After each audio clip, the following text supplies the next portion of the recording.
Let me show you guys how I like to make my mac and cheese on Thanksgiving. Absolutely none of that box stuff in this household.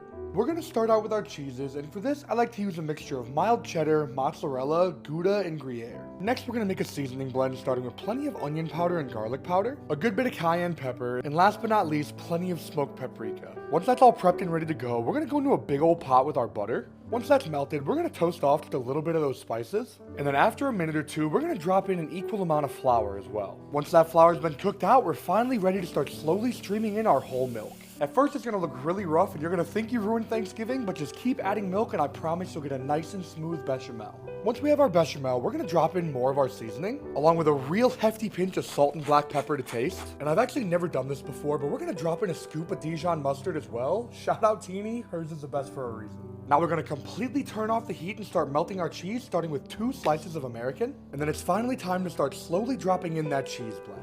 And now once our sauce is as thick and beautiful as you, we're finally ready to add in all of our pasta. Once all that pasta is beautifully coated, we're going to get this tossed up into an oven-safe dish. And we're going to hit this with another light layer of our cheese blend right on top. And now we're ready to toss this into a 350-degree oven. And now after baking for 20 minutes and broiling for only a couple, we're left with this absolute beauty. And of course, we could never forget to garnish up with some chives. And now just like that, we're finally ready to dig into our mac and cheese. All right, cheers everybody.